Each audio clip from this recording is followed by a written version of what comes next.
not a standard asbestos awareness training course that you can get delivered by other accredited organisations, where they're looking really at building survey work and contractors who are coming across the material day in, day out in their industry. This is really geared up for our industry, for people involved with site investigation, ground investigation work, dealing with materials and how that they can handle these safely, and also that they're comfortable in managing the material. So just a bit of background, I've been testing soils now for over 40 years. We didn't even consider looking for asbestos in soils till about 20 years ago, and even then it was a bit of an ad hoc test that occasionally people requested. If it's done properly, it costs a lot of money, so therefore our industry tend to ignore it. There was no drivers from the Environment Agency or from the HSE. I think they both expected one of the others to sort it all out. It wasn't really until 2012 when the new control of asbestos regs came out when contract labs had to start looking at their methodologies. Prior to that was offering a screen method, where basically you was using chemistry technicians to look at a bulk sample supplied to our laboratory and see if they can easily identify any big pieces of ACM by eye. If they could, then they'd report that back to the client, and then they could decide whether they want to go and have a bulk ID to identify the asbestos involved. Very few labs were routinely offering any microscopical analysis of soils, and therefore pre-2012 most jobs you can assume that asbestos fibres weren't looked for in the soil. So if you're looking at historic reports, I think a lot of people are coming across these issues now where you're doing additional testing or other work, information that's coming off that site, there is asbestos on there, but previous reports might not have seen it or identified it. So we'll look first of all at the regs, bit of information on that and how it impacts upon the work we're undertaking. So I'm sure you know that blue and brown was banned in 1985. A lot of people are surprised at why asbestos wasn't banned until 1999. I will talk about the different materials and the ones that we find associated with soils and made ground and how potentially they can liberate fibres and potentially their immediate impact on yourselves or the site you're working on. The HSE have got loads of information on their website, and it's always worth going on there. It gives you a bit more confidence in what you're doing in the industry. But what you will find, it's all to do with buildings. It's very difficult to find any useful information on soils, and certainly nothing on site investigations and nothing on laboratory testing either. So hopefully we can expand on this and tell you what we do within our business and see how it impacts upon the work you undertake as well. So with asbestos awareness, anybody who may come in contact with asbestos on a regular basis should undergo asbestos awareness training. Again, this can be done electronically. There's loads of information on the website, or we can get people in to go through the information that's involved. So a lot of it is done on the properties of asbestos, its effect on health. I think all we have to realise that if you inhale it, you are potentially going to then respire it, in which case if you inhale and then respire a sufficient number of fibres, potentially it will give you lung disease. There's a little bit on that a bit further on. Types of asbestos containing materials, uses and likely occurrence. This is not much use to us because when we come across the material, it's usually buried in the ground. So we got no idea where the material came from. It's very difficult for you to describe it because it's just a piece of usually white material, but it can be highly discoloured. It can be fibrous, so it may not be fibrous. It could be hard. It may not even look like asbestos containing material. So we don't know what its use was and we've got no idea its likely occurrence because we're normally working on sites where there's been demo, whether it's been good, soft strip prior to that, or slightly aged demolition, where the material may have been spread randomly all over the place. Also, we have to realise that a lot of survey work wouldn't necessarily identify what's buried under the ground. So if you had pipe works, boiler houses, anything like that under the ground, the initial survey probably wouldn't have encountered that, and often the demolition would just level the ground. So it won't be until you start undertaking your site investigation that you start coming across some of these materials. Drying up already. Again, if you go to the HSE's website, it's got quite a lot on emergency procedures. However, again, not really fit for purpose or practical for our industry. I think one of them that I've seen, if you encounter asbestos, you have to seal off the area, stop all work and prevent people going onto that site. Again, we're coming across the material on a regular basis, so we need to have a procedure that we can handle and carry on working if agreed, or undertake a risk assessment so that you, your business and other people who may encounter the material can do so safely. That you have to develop within your own business. And how to avoid exposure. So for avoiding exposure, the biggest thing is obviously keeping the material damp, wearing appropriate PPE. Easy said than done, because sometimes we do handle material, crushed or recycled materials that do have lumps of asbestos in it. They will potentially liberate fibres, and these are some of the things that we have to consider when we're dealing with it. So we have to consider all these, and this is what you get out of a standard asbestos awareness training course. I think we're fortunate here, most people in here are engineers, but there's still some confusion over it. It is a natural mineral. People still consider it as man-made, although most of the materials we come across, it has been fabricated in some sort of building material. In excess of 3,000 building materials were imported into UK containing asbestos. And the most common ones were chrysotile, crucidolite and amosite. There are some other ones that do occur occasionally, anthracite, actinolite and tremolite, but you rarely see these on a test report. If you do ever see them on a test report, it's normally associated as a site contaminant of one of the other asbestos types.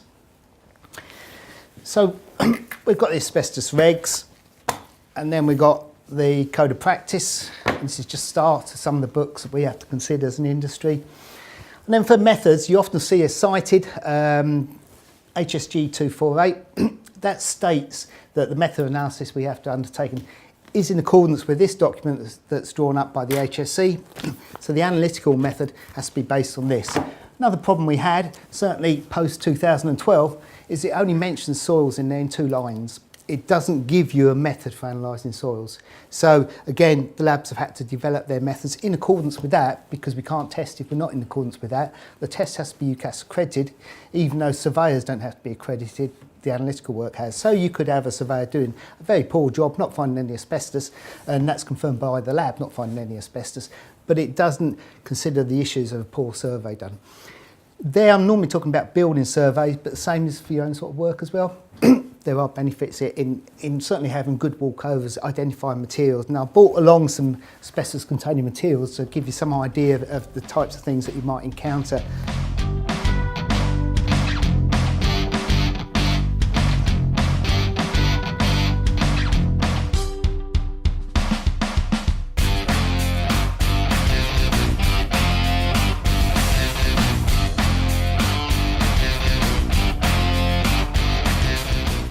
The biggest problem you have though when you're working in soils, a lot of the material is degraded. So some very soft asbestos containing materials. One is asbestos insulating board, which is full of amosite. That's very soft, it breaks down very quickly, and once you encounter it in the ground, it will be highly discoloured, quite badly fragmented, and it's often very difficult to discriminate it.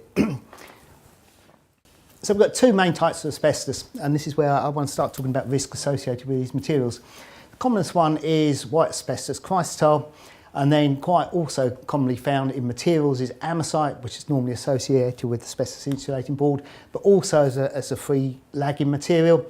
And then blue asbestos, which in truth we don't encounter very much. Again, it's used largely as a lagging material, but it's not very commonly found now. If we look at the 2 types of material, so again, you see this in reports, sometimes serpentine and amphiboles. Amphiboles, all the other types of asbestos apart from chrysotile. Chrysotile is quite an interesting mineral. You can see it's quite like a cotton wool effect compared with the others where obviously you've got discrete fibres. With chrysotile, it's very difficult to liberate a significant amount of free fibres from the material. It's very difficult to break it down. We have to prepare quality control samples within our laboratory. If we try and prepare a quality control sample of chrysotile, basically what we do is we do it in a safety cabinet, get a sample of raw material, try and mix it up with a pestle or in a mortar to fragment all the fibres, and then we can distribute that through a soil sample, and then we can use that as QC sample. Problem with chrysotile, you're trying to fragment it up, and all you end up with is like a fluffy cotton bud on the end of your pestle. So it just explains how difficult it is to get free fibres off it. You will liberate free fibres. I'm not down crying this, but compared with the other materials, amosite, all you do is just almost show it the mortar, put the pestle in there, and it fragments very quickly. So you've got lots of easily distributed free fibres. Potentially then they will be inhalable and then potentially respirable. Then you've got more of an issue. It's important to realise that you can't identify these by colour. If you're looking at asbestos insulating board, the majority of those will be containing amosite, which is brown, called brown asbestos. Almost certainly every time you see AIB, it will look white when you look at the material. But you do see it occasionally as lagging, it's quite brown. A little bit in history, because this is interesting, quite good fun. It's been around, used in building materials for over 5,000 years. The oldest record of it was in Scandinavia, used as a caulking agent in log cabins. The Romans went on to use it, used in the Middle Ages. However, it's worth noting the Romans had already identified that it's potentially a hazardous material, and that there is one writer from Roman times who said if you want to buy a slave, you don't buy a slave who'd worked in an asbestos mine because they die young. So even going back 2,000–3,000 years, there are issues associated with this material. Still in production. Again, a lot of people don't realise this. Like I say, we use it in over 3,000 building products in the UK. We've now banned it. I think 90% of the countries who contribute to the World Health Organisation still use asbestos. So there's only 10% of the world who don't actually still use asbestos. So if you're going on holidays, you might want to do a little bit of risk assessment. Used to also be produced in Canada. They've now ceased production.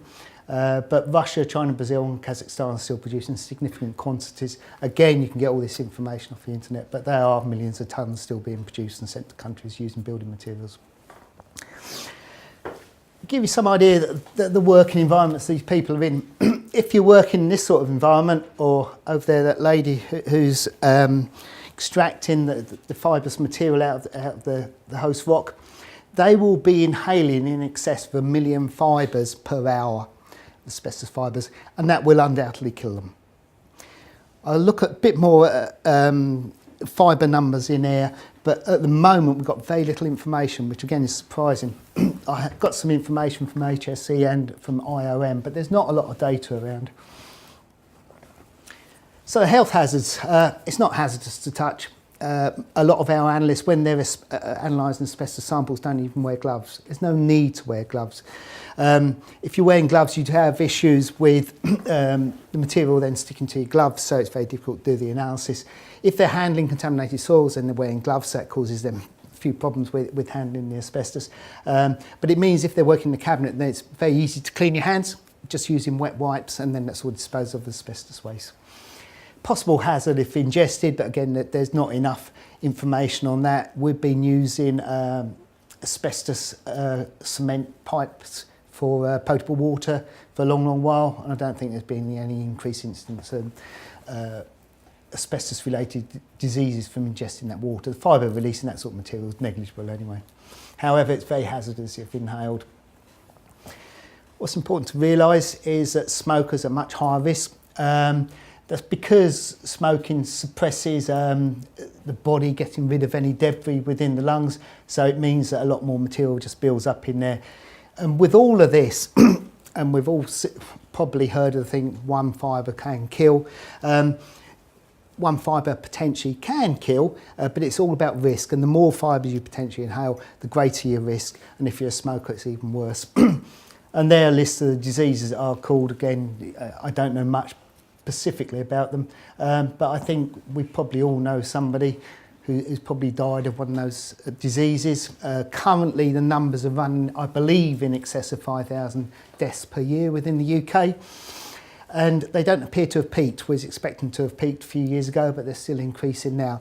But you can start to see the peak will follow the maximum use of the material. Again, if you look at historic data that you can get off the internet, you will see some very high numbers for asbestos fibres within the atmosphere. But these going back to the times when asbestos was used in a lot of construction materials, used as loose lagging like that material down there. So there was constantly fibres being released all the time. And the at-risk trees are electricians, joiners, plumbers, shop fitters. Fortunately, it doesn't have chemists, geotechnical engineers and other people associated with the our industry. I'm not saying there hasn't been any deaths associated with it, but I don't think there's any been recorded.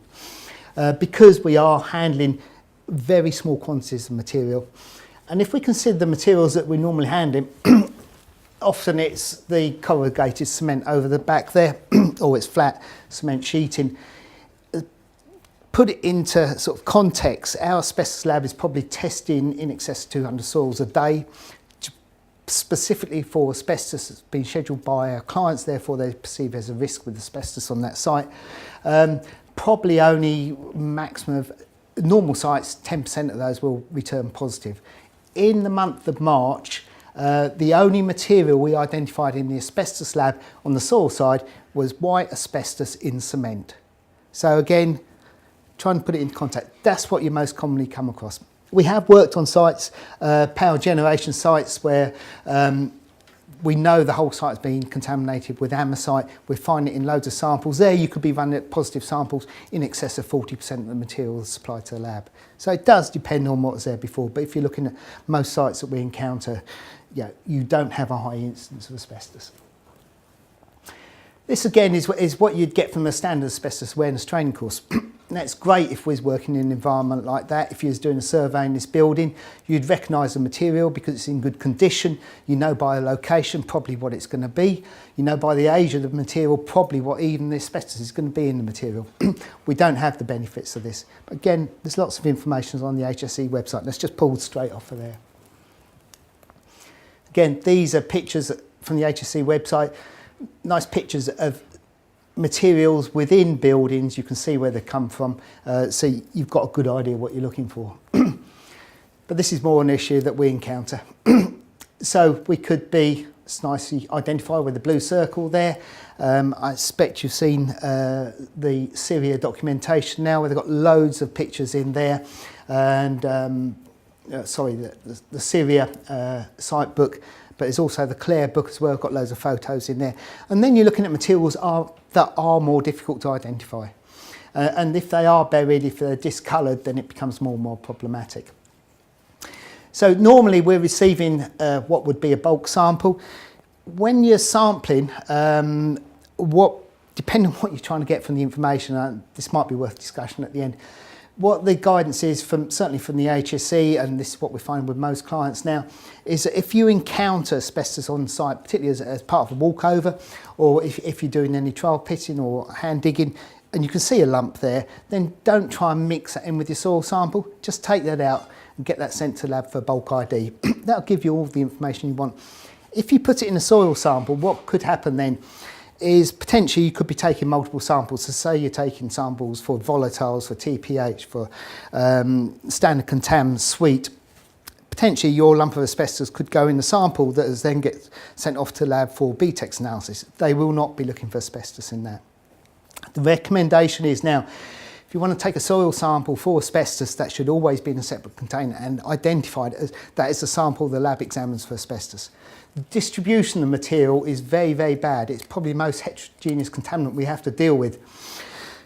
So you identify what sample you want the lab to look at, and they will then give you asbestos analysis on that. Asbestos analysis is different because it's only done by asbestos analysts. They will be looking at the whole sample you've supplied. And again, we'll talk a bit more about quantities in a while. If you ever get then involved with air monitoring, then there's various filters. There's options that can be used there, depending on the volume of air that you want to pass through it, depending on what detection limit. Normally, if you're just doing sort of clearance monitoring, you only want to go down to 0.01 fibres per millilitre of air, which is normally then sampling 480 litres in a 2 or 4 hour period, depending on your own protocol. And then you'd be supplying a small filter to the lab in a little plastic case.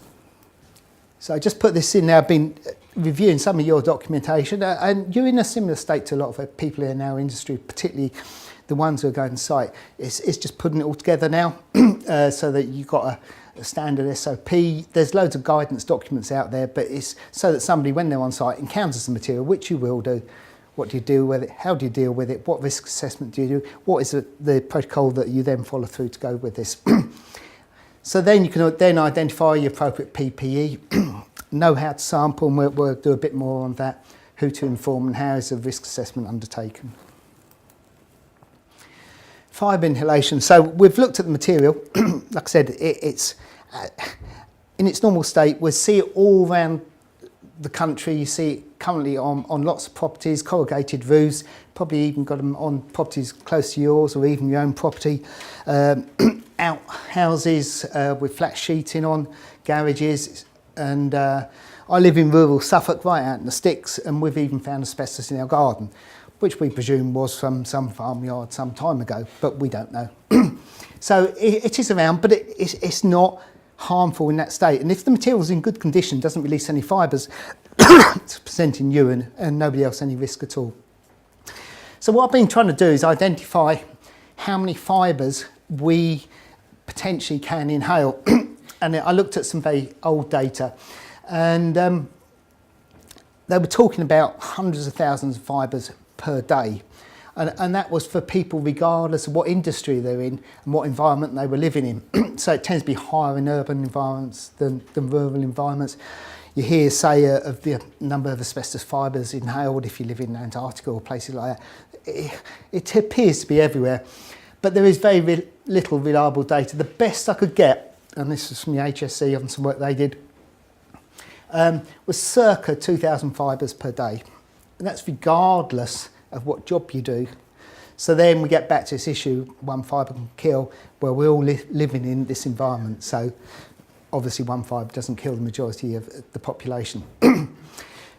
So there's, within HSG 248, there's guidance for workplace exposure.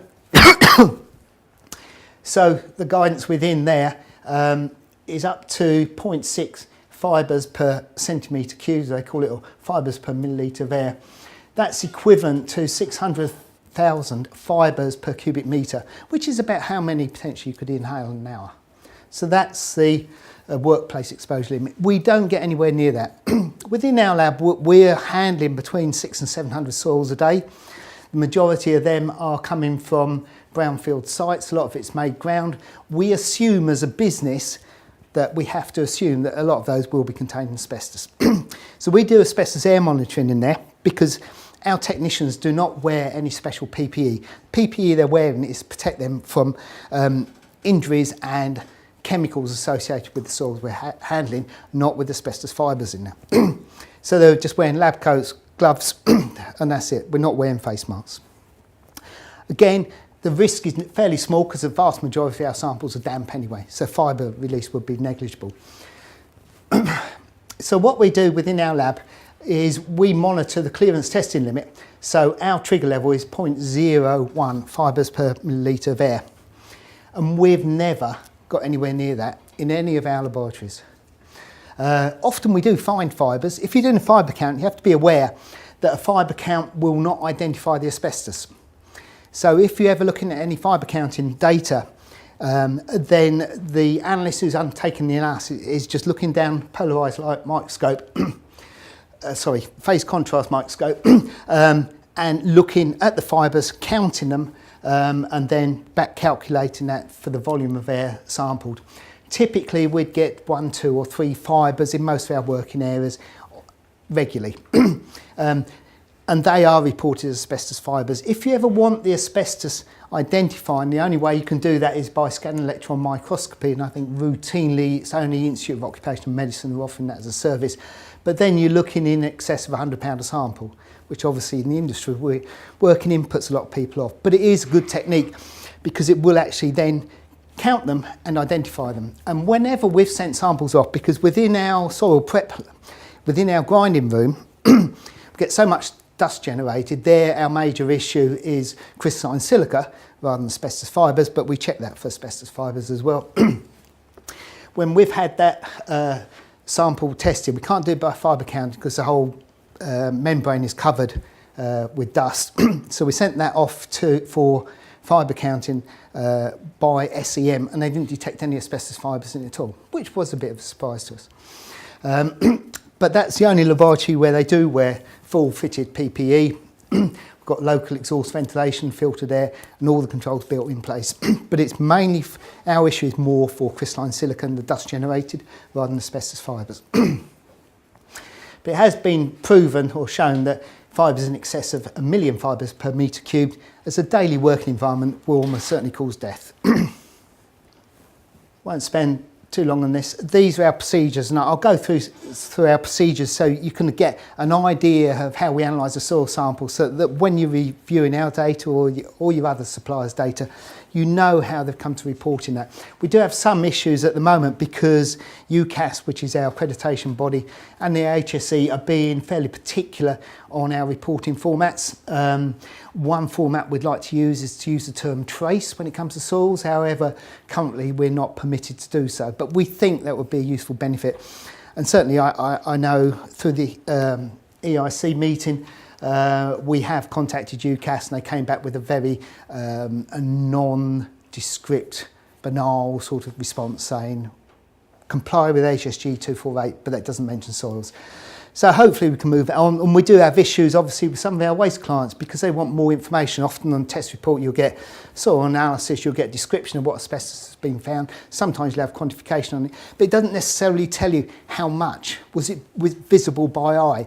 If you're doing waste management, within the requirements of WM3, if you've got any ACM in there, in the material you're dealing with, that can be identified by a competent person. Again, we don't know what a competent person is because it doesn't define that either.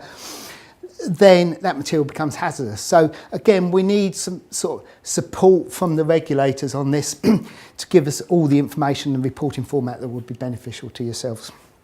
I'll go through these methods shortly. The only one that sticks out, basically this is all soil methods. The one at the bottom is 2185. Bit of an issue with terminology there. It's called identification in bulk materials. The asbestos industry, again coming from the building surveyors and the stripping industry, called bulk samples pieces of asbestos containing material that they've taken from a building. Obviously we're used to working in with bulk samples, which tend to be a bulk bag full of samples. It's completely different material, but it's the same terminology. So bulk samples, when you're talking about asbestos, will normally be a small piece of asbestos containing material, not a big bag of dirt. With the bulk ID, so I just want to see when I've got my pictures. Oh yeah, coming up. So we're doing a bulk ID, asbestos reported, not detected, trace. Again, we can do it with bulk ID. So 1 or 2 fibres found is very useful. It gives you useful information if you're looking at bulk ID. You tend to only have trace associated with Artex materials. I can't think of the proper term for it.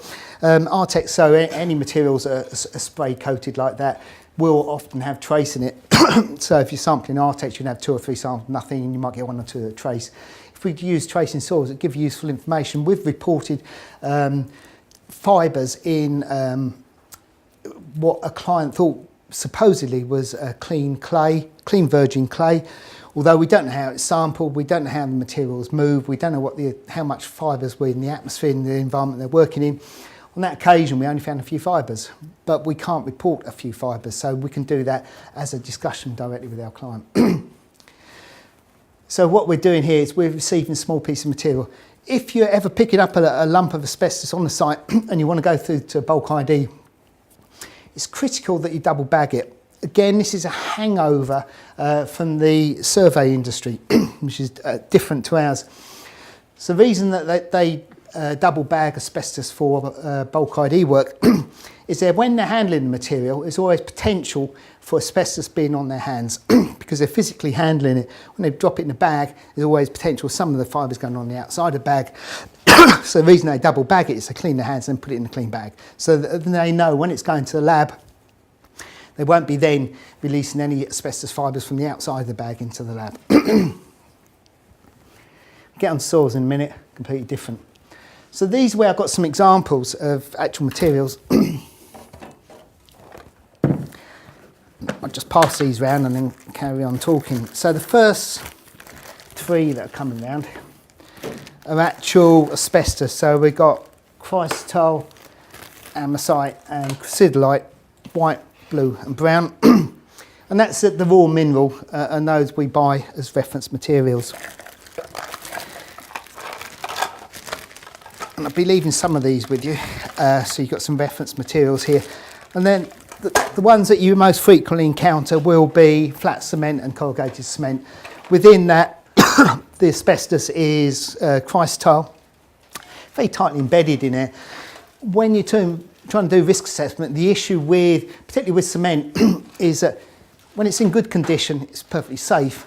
When it's left on site, we don't know how it's going to degrade. Once you start getting plant going on site, then you do have issues, it starts to break down. And then, yeah, with these photos, this is just photos taken out of those. You've got fibres already protruding from there. And certainly there were some issues when the regs were just starting to bed in that, yeah, people were unsure of. We used to work on this trigger level for hazardous waste of 0.1% on asbestos within the whole material. I think it's a misinterpretation of WMT and no real clarification. WM3's now moved on, so they're saying if there's any ACM present with a fibre concentration greater than 0.1%, all ACM has a fibre concentration greater than 0.1%, therefore the material is then hazardous. So people are then assuming that you could have a load of asbestos there, but because it's less than 0.1%, it wasn't hazardous. That was then being deposited as a haul road. You had trucks going up and down it, significant fibre release. Again, with chrysotile though, it's quite an interesting anecdotal story. I used to live in North Hertfordshire, and just over the border, South Cambridgeshire, was Eternit's asbestos factory. And they used to make a load of corrugated cement using just chrysotile. Was fortunate in the UK that Eternit only worked with chrysotile, because in Holland they used amosite and there were significant health risks associated with that plant. But what used to happen was if they had any damaged materials, they're given to the local farmers and they'd just put them on their roads, on their tracks. So as a kid, I remember walking down these tracks, which are all nice and white and crunchy when you walked on them. So it was great fun. So obviously, once people used to become more aware of all of this, certainly HSE and IOM did a lot of survey work and monitoring work, looking at the incidence of asbestos-related diseases, people living adjacent to these roads, and found no increase at all. It's a relief for us. So again, it's trying to put it into context. You know, chrysotile will release fibres. Potentially, chrysotile can cause asbestos-related diseases, but the release is much lower than the other ones. So they're just some of the materials. So that's the commonest one. The next one you come across is amosite in asbestos insulated board. And this is, again, it's easy for the lab to identify this. And this is where you have problems with your soil labs. It's nice if it comes in like that. When we get it in the soil lab, and we always have a disclaimer that any comments are outside our UCAS accreditation, it's often we can't describe it because it's so badly degraded that we don't know what it is. And then I'll just carry on passing a few more around. Now, a lot of these have come from surveys, so they're actually quite clean samples, but you can imagine how they would degrade.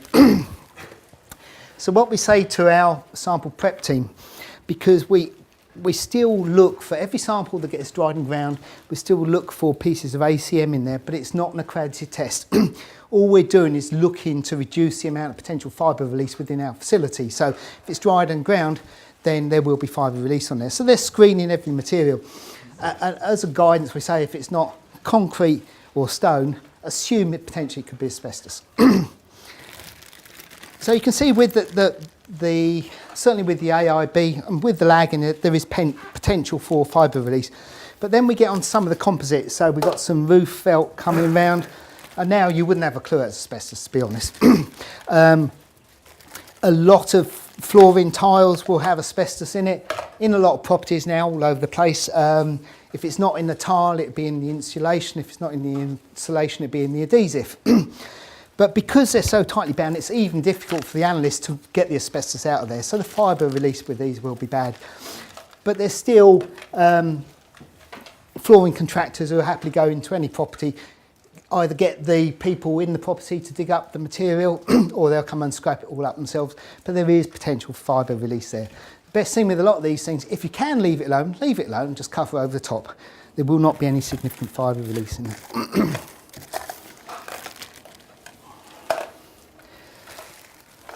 Becomes a bit repetitious after that. Last two are perfectly all right. Glass fibre.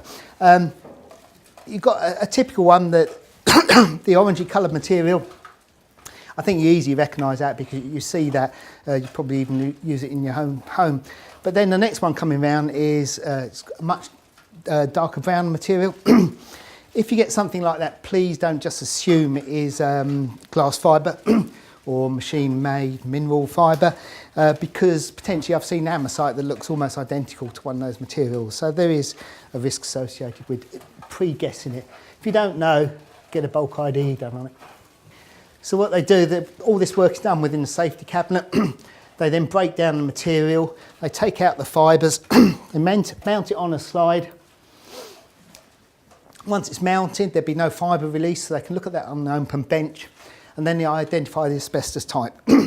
And it's based on the shape of it, the colour, birefringence, how it reacts under polarised light.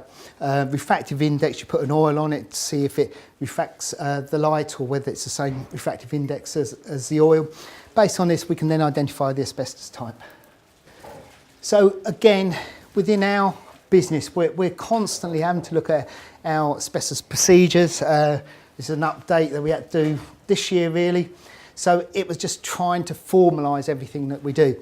So if we ever found any asbestos-containing material in the prep lab, and this is a chemistry prep lab, not the asbestos lab, when they're trayed out, we then had to procedure, how do we manage this? How do we inform clients? What options do we give clients? How do we then analyse the sample? What do we do with the material? So then we had to document that. So then we then inform the client that we found it. It's up to the client if they want to have a bulk ID on it. And then also what is an issue is subsampling of soil samples for asbestos analysis. Like I say, if you see a piece of material, take that out, get a bulk ID done on that. If you're sampling with your agreed sampling protocol, you have a soil sample if you want to know if there's asbestos in it, please always have a separate sample. Because often we've had materials that might have just one piece of ACM in there. So the client hasn't followed the rules because he said, oh, I know there's asbestos in there because I put it in there. Well, you shouldn't have put it in there. It should be in the soil sample put in there. But what's happened, like I say, it's in a different container. So it's always important because only one sample will then go off to the lab. And then also you need to agree with your lab what sort of quantity of material that they want to receive. I know your other supplier takes a smaller sample than we do. We prefer 500 grams. The HSE, when they were looking at the new method of this, so they've come up with a draft, which was due for publication in 2016. So again, we've missed a year. We get this slippage all the time in the books. In this, they're recommending the soil sample should be 2 kilos. However, most of us write to them saying that's not appropriate for most of our samples because no one will send us 2 kilos of soil. And the big issue with that is if the HSE publish it, UCAS will then take that as the standard, and it means that then any soil sample that's smaller than 2 kilos would then have a deviation on it. Hopefully it's not going to happen, but well, we've waited a year and a half, so we don't know what's coming out. But I don't think they'll go with 2 kilos. Again, we're almost looking at standard method for quantification of asbestos in soils. We initially came up with 1 kilo, but we then diluted it, ideally 1 kilo, so it's not a standard. The bigger the sample, because the heterogeneous nature of it, the poor distribution of it, then the more chance you've got of getting asbestos in there. But I know that, you know, when you've been out on site, you can see it scattered in one area. You then move it, cover it or do whatever, and then you don't come across any more material. So it is notoriously difficult.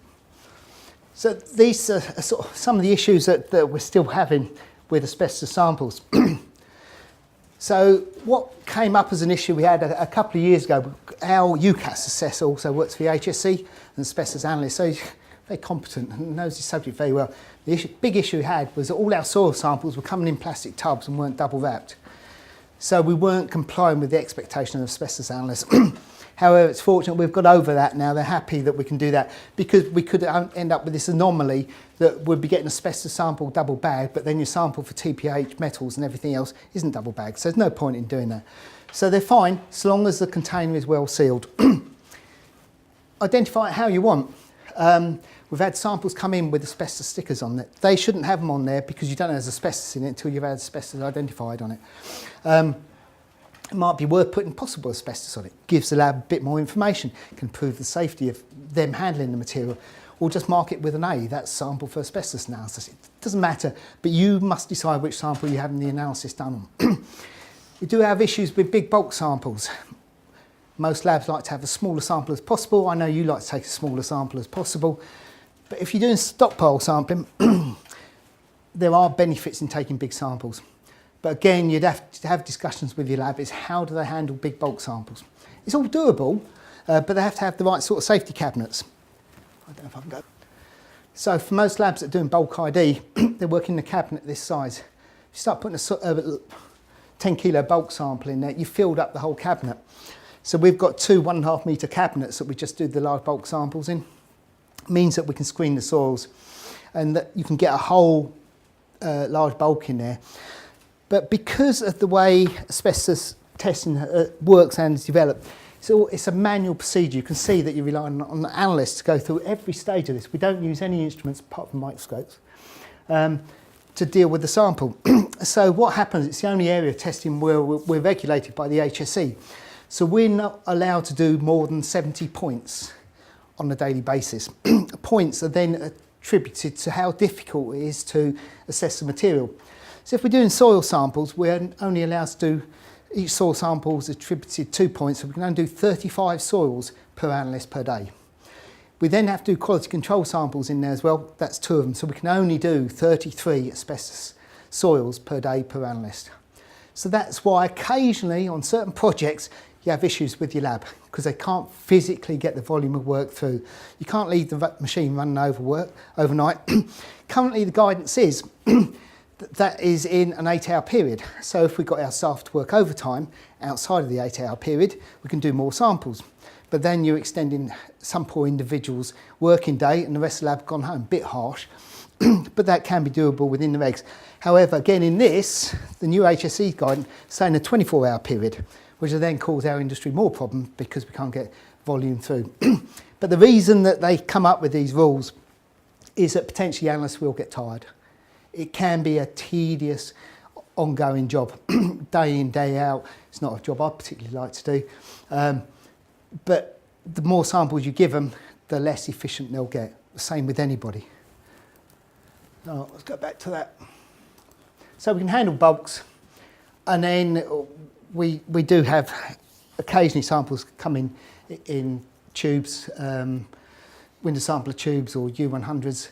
We don't like that either. We like to be given the sample. You've obviously got issues. Yeah, the top of the hole should be identified, but you do have material dropping. You do have spaces in it. We don't know what sample they want us to look at. So you're not local, so I know you don't send us those, but we have some local drilling companies who try and send them to us. So for asbestos in soils, agree with your lab. They'd like one container. I'm sure they would. They don't want to subsample it because they could have issues that they miss the material.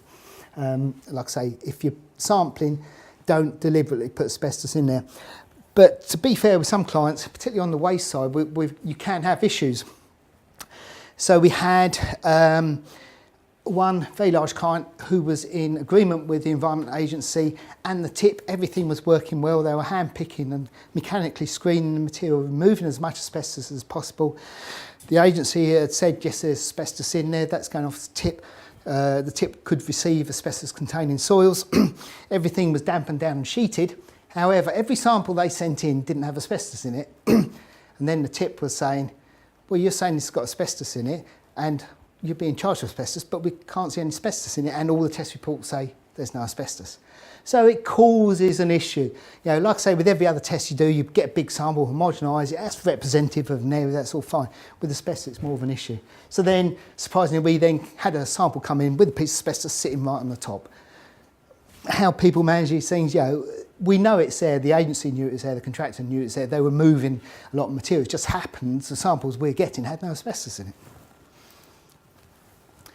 So if I just quickly go through the asbestos method, so you've got some appreciation of what the lab's doing. So when we get on to quantities, so you see on most test reports, the detection limit for quantification is 0.001%. That represents 10 milligrams per kilogram. If we just pass that round, that's just a sample of glass wool, that's 15 milligrams. So that is supposedly the validated detection limit for quantification of asbestos in a kilo of soil. Let's be honest, some will be very difficult to find, but that's how the method works and that's how it's been validated. So if you send us in a sample, I can assure you this is clean soil and there's no asbestos in it. So what I've done is put in some surrogate material, so stuff that looks like asbestos, so you get a representation of how we go through the analysis. I'm just putting these on, save ruining my hands. So what the lab will do, we'll examine the whole sample. And this is initially done by eye, so they're looking for any large lumps of asbestos containing material. And when you're observing material on site, you can often see this as well. If you've got, so you see it's very synthetic and very dusty now. Apologies for the dust. So there should be 4 pieces of asbestos containing material. So what they do is spread out the sample, looking at, this is all done in the safety cabinet. You can then start to remove out large oversized material because the analyst is trained, he identifies that's not asbestos, takes some of the bigger stones out, it just gives you more material to look at. And then what they do is start to segregate anything that they think is potentially asbestos containing material. So that's a piece of floor tile, that's a piece of board, it's actually cardboard, it's now falling to bits. It's another piece of material, and there should be, it's been out so often, someone's nicked a bit, I think, gone in the jar. It's just to explain the issues, if you had a jar that you've taken TPH in that had your asbestos in it, that could be an asbestos sample that wasn't in the original sample, so it all needs to be representative. So these would be just taken out and then they go for the bulk ID work. So then if you don't want any quantification, and then again this can be an issue because it's very difficult to price for jobs if you have dependent options. So if you want to have quite a lot of asbestos done, you don't know the incidence of asbestos in the soils till you get there. You need to convince to your client that they want to spend money on quantification. Is it best to put the money up front, in which case you might lose a job because you've overpriced it, or leave it extras overs at the end and then they think they're being ripped off? As a guidance, once you've done a walkover, if you've got cement on there, I doubt if you'll ever have more than 20% of the samples that want quantification on. So you may want to chuck them in. But don't hold me to it because you then have a difficult site with nothing or loads of it on and you might need more quants. But once you start to do quants, you get a feel for the level of quantification. And certainly there's no issues with you when you're doing your walkover and you start, if part of your walkover or you're working with another contractor and you're starting to collect material either in small stockpiles or put them straight into asbestos bags because you can readily identify it as asbestos, you can start to weigh that yourselves. You can just get balance scales. So you could start doing quantification on site. It might be a better assessment than this. Certainly, there's the other one. Now, I wasn't looking very hard, but you can see you're relying on somebody looking at this material, and that's why they reduce on the number of samples they can do. So certainly the HSE, if you're looking on a site with potentially asbestos on it, they like loads of trenches being dug all across the site. They like trial pits, but then obviously you've got additional hazards and issues associated with that and moving more material. But that gives you a better appreciation. Certainly if you're doing window samples, you haven't a clue what's below the ground and whether you get a lump of asbestos or not. You're either lucky or unlucky depending on which side of the fence you are on that particular job. So we've been through this, we've picked out that material, that then go for bulk ID. If we want quantification, again, most people have that as a dependent option now. So if we find it, the client will then get to do quantification. It's part of a stage. So you'll often see on most labs now reporting stage 1, stage 2, stage 3, or using their background terminology. These are the stages that are used. All this comes from the Institute of Occupational Medicine. Basically, all we're doing is piggybacking onto the methods that they followed. We then help develop methods which then we've done our own method through the EIC as a Blue Book method, which again should have been published last November. Seems to have disappeared into the ether, so we still haven't got a standard method on that. However, it shouldn't matter because certainly the 6 major labs in the UK all follow the same method and all wrote that book, so you shouldn't have a problem. We should be doing the same thing. So once we've done that, we've taken out all the large visible lumps of ACM. We're then taking the stones out, assuming we're going to go on to quantification. 2 things. One, it aids your assessment of the material because you're taking out the big bulks.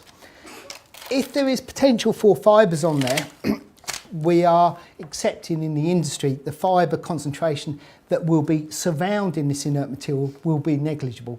it won't assist in your assessment of the material. So there's no requirement for us to brush this or wash this, because it won't add significantly to the quantification of the results.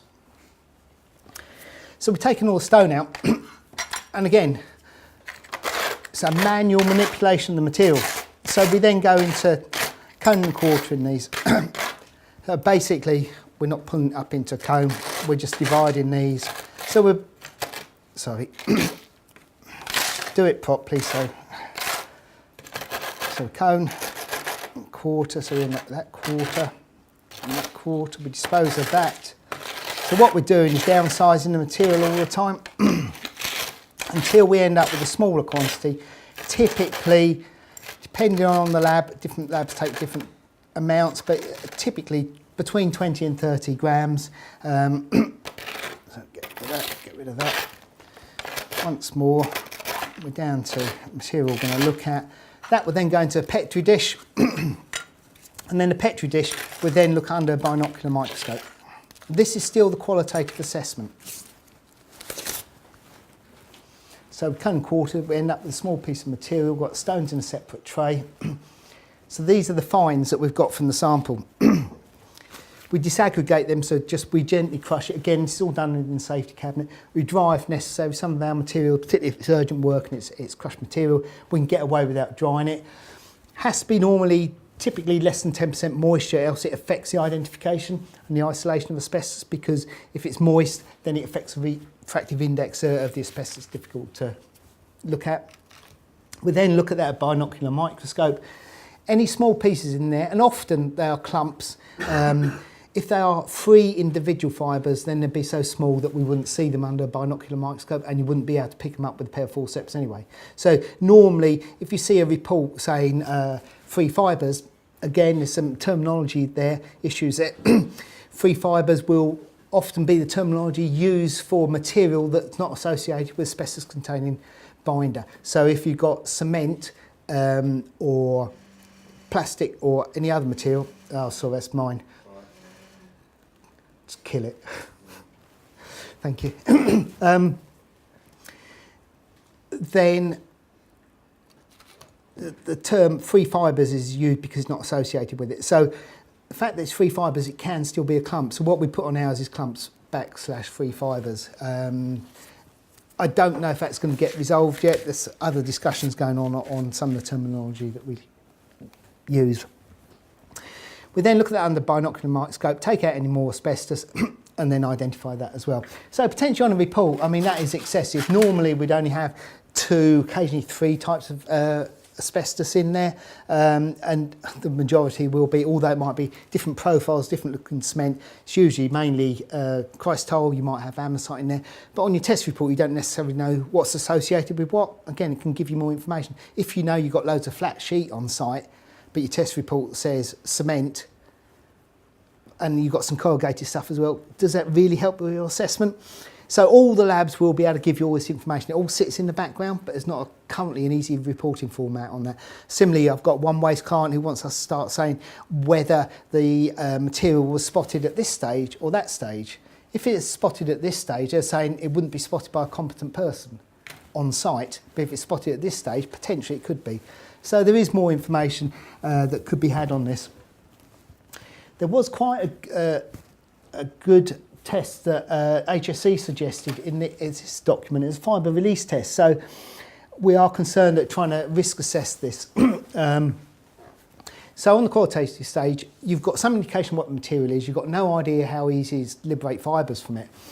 So what we do, if we go through all these stages and say we hadn't found any asbestos, we've looked at this under binocular microscope, haven't found anything, then what we do is what's called a pinch test. Again, it comes from the bulk ID, but basically you just pinch some of the material, mount it on a slide with refractive index, oil, look at it under microscope, just to double check there's no asbestos in there. It's not a great test for soil though, because generally what it tends to do, you end up with a lump of soil on there. It's very difficult to get a cover slip on it. It can scratch the glass, which can cause misidentification. So the HSE came up with this great little test, which is called a fibre release test. So basically you just spin that in a bit of water. Asbestos floats, so you mount the asbestos, your water on some slides, let it dry overnight. You can then mount that very carefully with refractive index oil and then confirm there's no asbestos fibres released from that sample. However, they haven't published it yet, so it's not a standard method, so we can't use it. But we may do. Or you can pay for more expensive ones that I2 and IOM offer, where you're looking at hundreds of pounds then to establish what the fibre release is. But it's one we're all going around the houses on. So, yeah, as a lab, everyone's looking to see, we want to come up with a service that obviously is beneficial to our business and to the industry. So there's different things going on at the moment, but fibre release is a very difficult one. So if he's going into quantification, we've done a lot of the work. So what we'd then do is we'd weigh the asbestos containing material, and it could be big lumps like that or a small clump that comes from looking under there. We weigh the stone. We then weigh the amount of material in the Petri dish. We then do a moisture content on it because all our tests have to be on a dry weight basis. Very onerous, but by this stage you then end up with an accurate quantification of the amount of asbestos in that sample. Now, whether it's relevant or reflective on the amount of asbestos on the rest of the site, we don't really know, and that's the problem you have to face all the time, because you rely on, you've been so reliant on robust chemistry data that you're now getting data that's less robust or less representative of the whole site. The test is fine, it's a really good test, but is it representative except in the heterogeneous nature of the material? So we go through all this and then we come up with a quantification. And then we've got the stage 3 test, which is infrequently used. I know some labs will drive this all the time. We, as a lab, don't offer it. We do offer it, it's UCAS accredited, but we don't do many of them. The issue with this, so what we've done is we've gone through this stage, we've got this Petri dish, we then take 1 gram of that, we then suspend that in water, we then pipette off a volume of that, we then filter that, we then fix it, and then we do fibre counting on that. So if we're looking at a number of these analysts can do a day, they're regulated, currently not within the legislation, but within good guidance, to 12 samples a day. So that's why if you're having fibre count, it's significantly dearer than gravimetric assessment. But what it's relying on is the release of fibres from that small subsample that is then collected. And where clients have an issue is that when you do pay this extra money for this, so you end up with a total asbestos count, so you've got the gravimetric, you've got the qualitative data, and then you've got fibre counting. 9 times out of 10, your fibre count is always less than 0.001%, and you've told your client that's cost you another 50 quid. It's difficult. Certainly, if you've got a 5-place balance, you can weigh 1 milligram of material if you can hand pick it out. So the gravimetric, in my opinion, is a good test. But I have had other clients we've been through the qualitative, we've found nothing. Their issue is the material bound? And you could have some very difficult matrices. If you had wet tar, we'd never find asbestos in a lump of wet tar, unless you're going to then do a solvent wash on it, carefully wash that, hand pick bits. It's very, very difficult. So then sometimes people think, well, if you're working for a business that's very risk averse, so you've done a qualitative, nothing has been seen by the analyst going through this procedure, and it's fairly robust, complies with the HSE's requirements.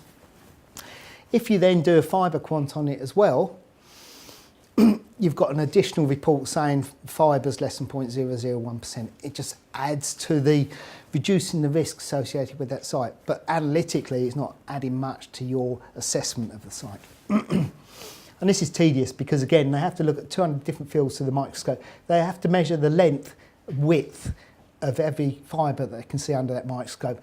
And then based on the density of the asbestos, then they back calculate that to asbestos in it. And then this is what's sitting in the background there. Again, whatever lab you're using, we've all got lots of information on your sample. So you can't see it very clearly, but if you've got a site that you want to know more about it. So do you want to know, is that material seen by the competent analyst? In which case it'd be seen at this top stage here. If it's only found here, that's found in the Petri dish. Therefore, it wouldn't be seen by a competent, not analyst, competent person. So you wouldn't expect any of your staff to see it on site if it only came out of there.